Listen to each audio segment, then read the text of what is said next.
Assalamualaikum warahmatullahi wabarakatuh. Perkenalkan, nama saya Dela Hana Putri dari kelas fase E210. Hari ini saya akan membahas salah satu bab penting dalam sejarah perkembangan Islam di Indonesia, yaitu peran para ulama khususnya Wali Sanga dalam menyebarkan Islam di tanah Jawa. Wali Sanga merupakan 9 tokoh ulama besar yang tidak hanya dikenal sebagai pendakwah, tetapi juga sebagai pemimpin, pendidik, seniman, dan inovator di masanya. Mereka menggunakan berbagai pendekatan yang tidak hanya bersifat keagamaan, tetapi juga sosial dan budaya. Dengan metode dakwah yang kreatif dan persuasif, mereka berhasil menyampaikan ajaran Islam tanpa menimbulkan konflik, bahkan mampu menyentuh hati masyarakat Jawa. Saat itu masih banyak memegang teguh tradisi lokal dan kepercayaan lama. Salah satu kekuatan utama dakwah Wali Sanga adalah kemampuan mereka dalam memahami budaya lokal. Mereka tidak datang dengan cara konfrontatif, melainkan mengadopsi nilai-nilai lokal yang sesuai dengan ajaran Islam dan memberikan makna baru yang lebih Islami. Lewat seni pertunjukan seperti wayang kulit, lagu-lagu tradisional, syair, dan gamelan, pesan-pesan dakwah Islam dikemas dengan cara yang mudah dipahami dan diterima oleh masyarakat. Selain itu, mereka juga mendirikan pesantren sebagai pusat pendidikan dan pembelajaran agama yang menjadi cikal balik sistem pendidikan Islam di Indonesia. Bukan hanya seni dan pendidikan perar, mereka juga sangat besar dalam aspek sosial dan politik. Beberapa di antara mereka menjabat sebagai penasihat kerajaan yang memungkinkan mereka untuk menyelaraskan kebijakan kerajaan dengan nilai-nilai Islam. Contohnya, Sunan Kalijaga yang dikenal sebagai tokoh seni dan budaya serta Sunan Giri yang memainkan peran besar dalam dunia pendidikan. Melalui pendekatan dakwah yang damai dan penuh kebijaksanaan, Wali Sanga mampu mengubah wajah masyarakat Jawa dari yang awalnya menganut kepercayaan animisme, dinamisme, dan Hindu-Buddha menjadi masyarakat Muslim yang tetap menghargai akar budaya lokalnya. Perjalanan dakwah Wali Sanga ini adalah sebuah warisan yang sangat berharga bagi kita. Tidak hanya menjadi inspirasi dalam penyebaran agama Islam, tetapi juga sebagai pelajaran penting tentang pentingnya toleransi, kearifan lokal, dan adaptasi budaya dalam proses dakwah. Mari kita selami lebih dalam metode dakwah mereka, bagaimana mereka menghadapi tantangan, dan apa saja pelajaran yang bisa kita ambil untuk diaplikasikan dalam kehidupan kita saat ini.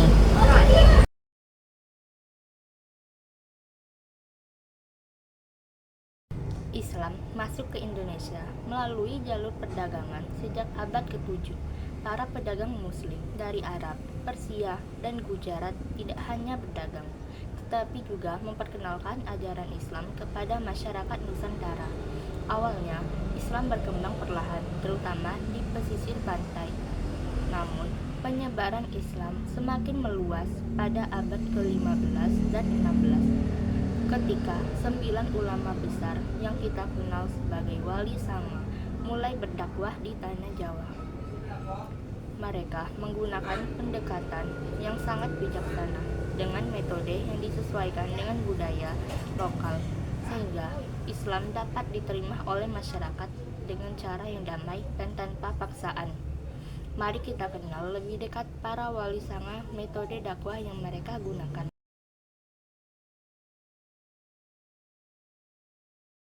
Sunan Gresik atau Maulana Malik Ibrahim adalah wali pertama dari Wali Sanga yang datang ke tanah Jawa. Beliau adalah pelopor dakwah Islam di Jawa. Sunan Gresik tidak hanya menyampaikan ajaran agama, tetapi juga memperkenalkan ilmu pertanian, pengobatan, dan perdagangan kepada masyarakat setempat. Melalui pendekatan ini, Sunan Gresik berhasil menarik simpati masyarakat. Beliau juga mendirikan pesantren di Gresik yang menjadi pusat pendidikan Islam pertama di Jawa.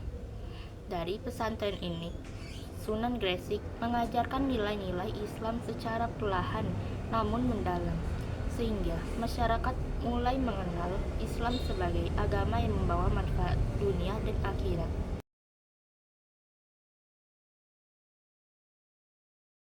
Lalu ada Sunan Ampel atau Raden Rahmat adalah sosok yang sangat berpengaruh dalam dakwah Islam di Jawa Timur. Beliau mendirikan pesantren Ampel Denta di Surabaya yang menjadi pusat pendidikan Islam. Dari pesantren ini, Sunan Ampel mendidik murid-murid yang kelak menjadi wali sanga lainnya, seperti Sunan Bonang dan Sunan Derajat.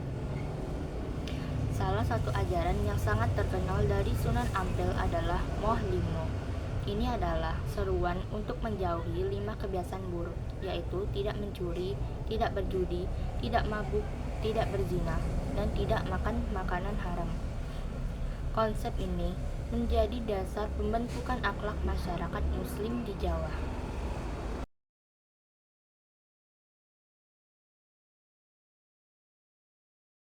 Lalu Sunan Bonang, putra Sunan Ampel, dikenal dengan metode dakwahnya yang unik dan kreatif. Beliau menggunakan seni musik tradisional Jawa seperti gamelan untuk menyampaikan ajaran Islam. Salah satu tembang ciptaannya yang sangat terkenal adalah Tombo Ati, sebuah lagu yang berisi ajaran tasawuf dan nasihat spiritual. Melalui seni, Sunan Bonang membuat ajaran Islam lebih mudah diterima oleh masyarakat Jawa, terutama mereka yang sudah terbiasa dengan musik dan budaya lokal.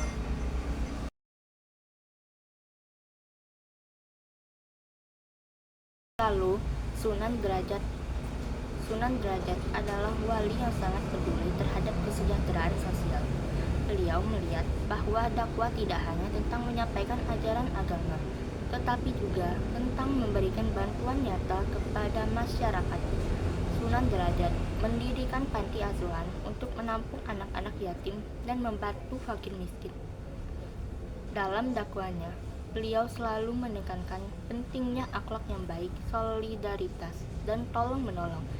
Dengan cara ini, Islam tidak hanya menjadi agama yang dipahami, tetapi juga dirasakan manfaatnya secara langsung oleh masyarakat.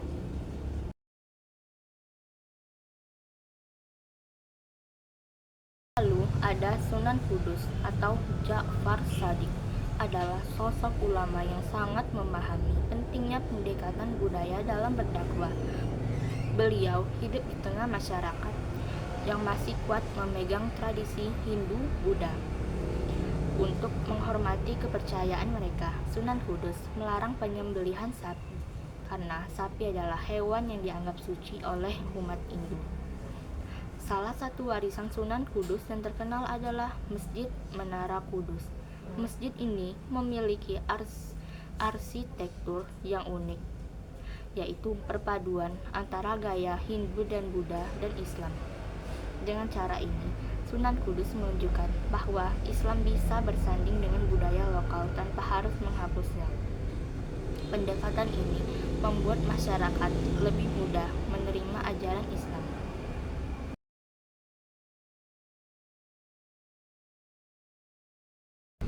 Lalu, Sunan Kalijaga. Sunan Kalijaga adalah sosok yang sangat dikenal di kalangan masyarakat Jawa karena dakwahnya melalui kesenian tradisional. Beliau menggunakan wayang kulit sebagai media dakwah untuk menyampaikan ajaran Islam. Sunan Kalijaga tidak langsung mengubah cerita wayang, tetapi menyisipkan nilai-nilai Islami ke dalamnya. Salah satu tembang ciptaannya yang terkenal hingga kini adalah Ilir-Ilir. Lagu ini penuh dengan simbol dan ajaran kehidupan Islami, seperti ajakan untuk memperbaiki diri dan semangat menjalani hidup. Sunan Kalijaga membuktikan bahwa dakwah yang dilakukan dengan cara yang sangat kreatif dan tetap mempertahankan budaya lokal.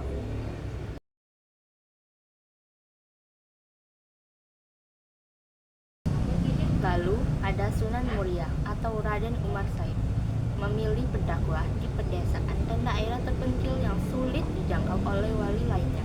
Beliau lebih dekat dengan masyarakat kecil seperti petani, nelayan, dan pedagang kecil. Cara berdakwahnya sangat sederhana tetapi efektif, yaitu dengan mengajarkan Islam melalui pertanian dan kesenian rakyat. Sunan Muria juga menciptakan lagu-lagu dalam bahasa Jawa yang berisi nasihat dan ajaran Islam. Lagu-lagu ini mudah diingat dan sering dinyanyikan oleh masyarakat sehingga pesan dakwahnya dapat tersampaikan dengan baik.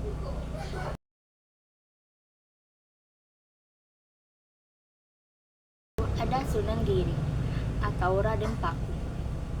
Ia dikenal sebagai sosok ulama yang sangat berpengaruh di dunia pendidikan. Beliau mendirikan pesantren Giri di Gresik yang menjadi pusat pendidikan Islam terbesar pada masanya. Dari pesantren ini, Sunan Giri menyebarkan Islam hingga keluar Jawa, seperti Sulawesi dan Maluku. Selain itu, Sunan Giri juga menggunakan permainan anak-anak sebagai media dakwah. Permainan seperti jelungan dan cublak-cublak suweng itu adalah permainan yang mengandung nilai-nilai Islami sehingga anak-anak dapat belajar Islam dengan cara yang menyenangkan.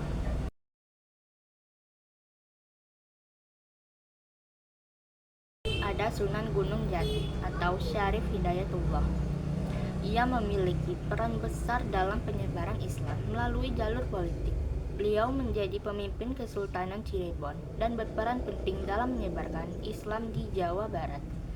Sebagai Sultan, Sunan Gunung Jati menjalin hubungan diplomatik dengan kerajaan-kerajaan Islam lainnya seperti Demak dan Banten untuk memperkuat dakwah Islam. Beliau juga mendirikan pesantren dan menjadi di masjid sebagai pusat keislaman yang menjadi tempat pembelajaran bagi masyarakat sekitar.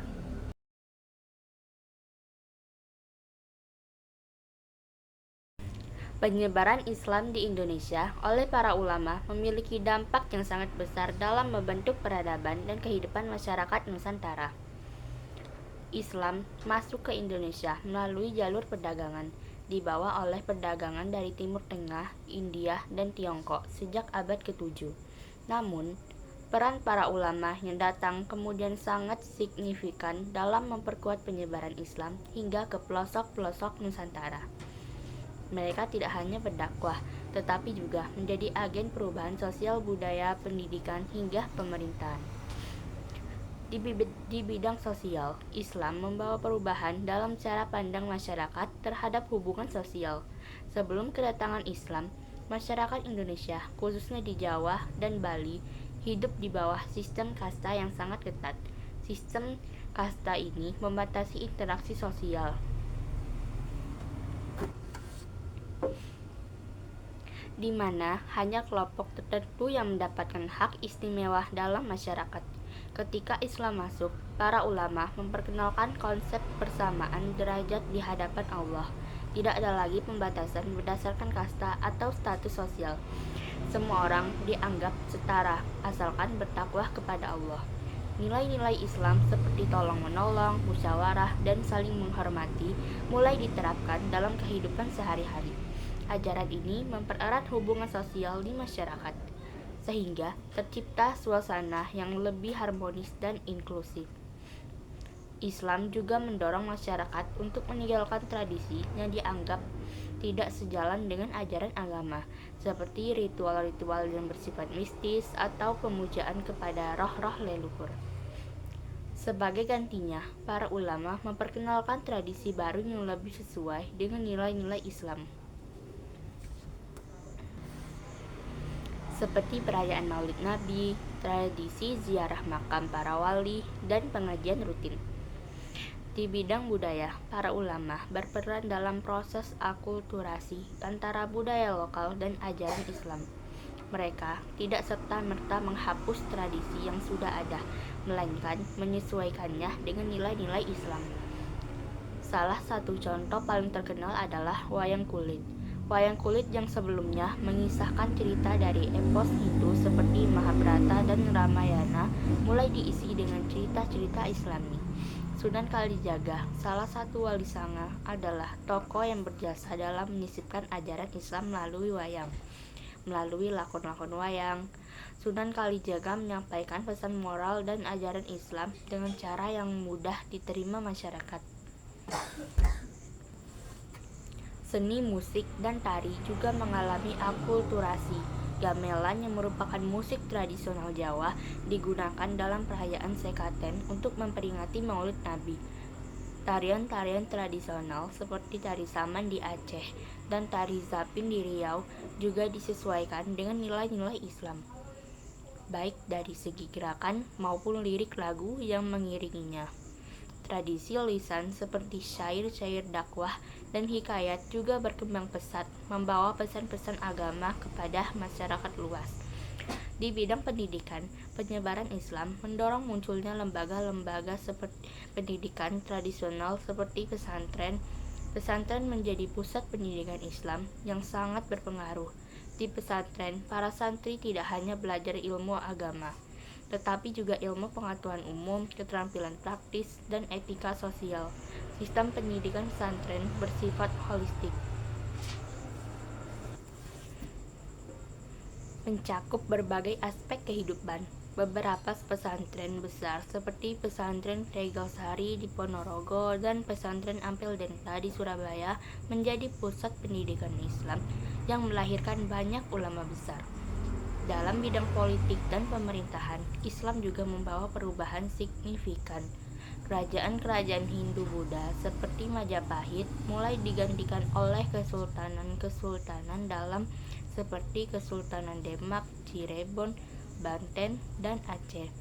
Para sultan menerapkan prinsip-prinsip syariat Islam dalam sistem pemerintahan mereka. Hukum Islam mulai diterapkan dalam kehidupan sehari-hari, terutama dalam hal perkawinan, warisan, dan ekonomi.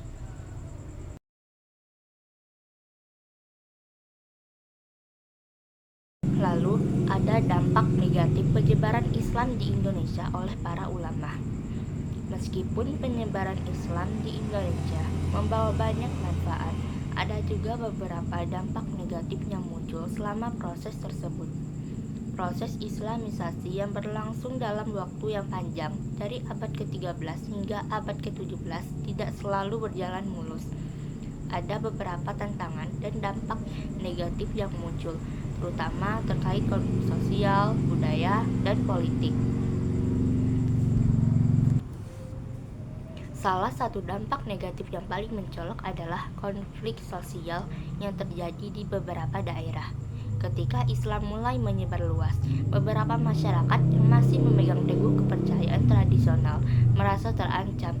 Pergeseran dari sistem kepercayaan lama ke ajaran Islam tidak selalu diterima dengan baik. Di beberapa daerah, proses Islamisasi bahkan memicu ketegangan sosial dan konflik antar kelompok.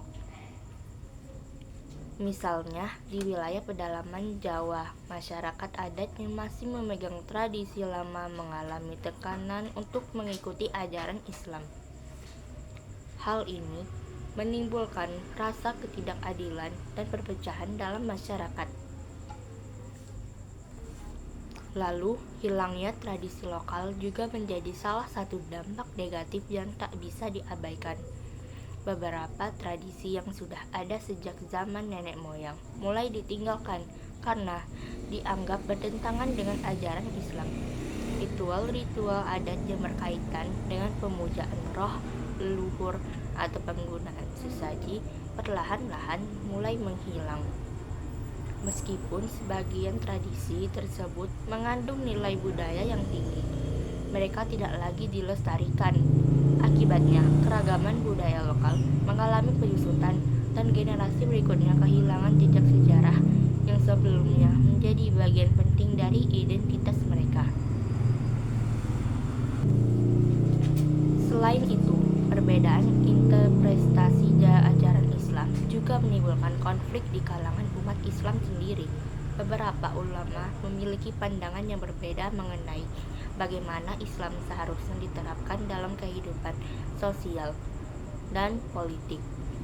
Perbedaan ini seringkali memicu perdebatan sengit yang dalam beberapa kasus berujung pada konflik fisik.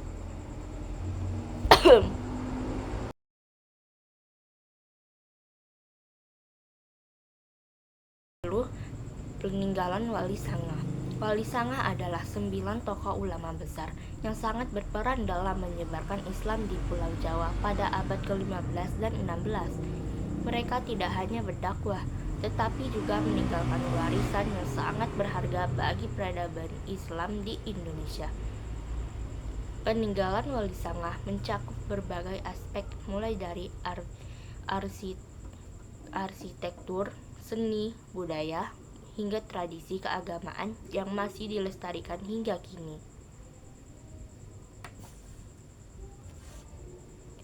Salah satu peninggalan yang paling terkenal adalah Masjid Agung Demak, yang merupakan masjid tertua di Pulau Jawa.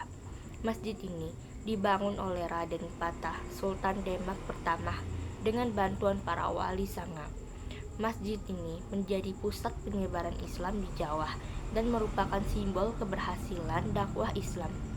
Arsitekturnya yang unik memadukan gaya tradisional Jawa dengan nilai-nilai Islam. 4 tiang utama masjid yang dikenal sebagai saka guru terbuat dari potongan kayu kecil yang disatukan, melambangkan semangat persatuan. Selain Masjid Agung Demak, peninggalan penting lainnya adalah makam-makam para wali seperti makam Sunan Ampel di Surabaya, Sunan Kudus di Kudus, dan Sunan Gunung Jati di Cirebon. Makam-makam ini menjadi tempat ziarah yang ramai dikunjungi, bukan hanya oleh umat Islam, tetapi juga oleh masyarakat dari berbagai latar belakang yang ingin mengenang jasa para wali. Di bidang seni, Wali Sangah juga meninggalkan tradisi wayang kulit yang diperkaya dengan cerita-cerita Islami. Sunan Kalijaga menjadi tokoh utama dalam pengembangan wayang Islami yang digunakan sebagai media dakwah gamelan sekaten yang dimainkan dalam perayaan Maulid Nabi juga merupakan warisan dari Wali Sangah.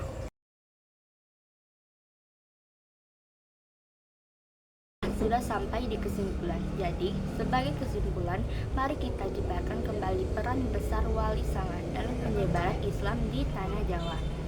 Mereka bukan sekedar ulama biasa, melainkan sosok yang visioner yang mampu melihat pentingnya dakwah yang tidak hanya bersifat religius, tetapi juga menyentuh aspek sosial, budaya, pendidikan, dan politik.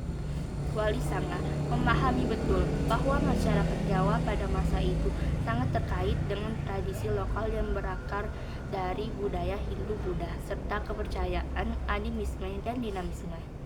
Alih-alih menentang atau menyingkirkan budaya tersebut, Wali Sangah justru memilih pendekatan yang sangat cerdas dan penuh kearifan.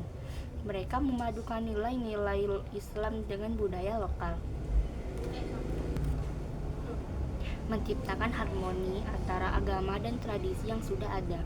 Melalui seni pertunjukan seperti wayang kulit, gamelan, dan syair-syair Islami, mereka menyisipkan pesan-pesan moral dan nilai-nilai keislaman. Dalam dunia pendidikan, mereka mendirikan pesantren yang menjadi pusat pembelajaran agama dan melahirkan banyak ulama serta tokoh-tokoh besar di kemudian hari. Di bidang politik, beberapa wali sangah bahkan menjabat sebagai penasihat raja yang memungkinkan mereka mempengaruhi kebijakan kerajaan agar sejalan dengan ajaran Islam. Dengan metode dakwah yang damai dan penuh kelembutan, Wali Sangah berhasil mengubah wajah masyarakat Jawa. Islam diterima tanpa paksaan, melainkan melalui pemahaman yang tumbuh secara alami di hati masyarakat. Proses Islamisasi yang dilakukan Wali Sangah adalah contoh luar biasa dari dakwah yang mengedepankan toleransi, dialog, dan penghargaan terhadap kearifan lokal. Hingga saat ini, jejak mereka masih bisa kita rasakan. Tradisi-tradisi Islam yang berkembang di masyarakat Jawa merupakan bukti nyata dari warisan mereka. Hingga saat ini, jejak mereka masih bisa kita rasakan. Tradisi Islami yang berkembang di masyarakat Jawa merupakan bukti nyata dari warisan mereka.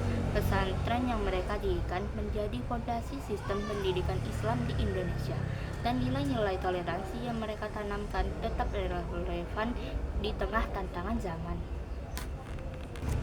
Jadi, pelajaran besar yang bisa kita ambil dari perjuangan Wali Sanga adalah pentingnya memahami konteks sosial dan budaya dalam menyampaikan pesan kebaikan.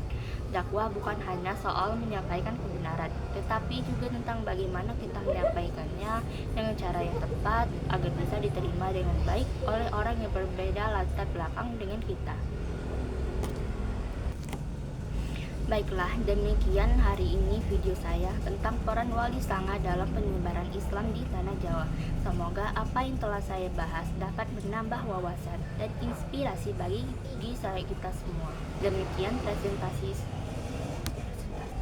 Demikian video saya hari ini tentang peran Wali Sanga dalam penyebaran Islam di Tanah Jawa. Semoga apa yang telah saya bahas dapat menambah wawasan dan inspirasi bagi kita semua. Terima kasih atas perhatiannya. Wassalamualaikum warahmatullahi wabarakatuh.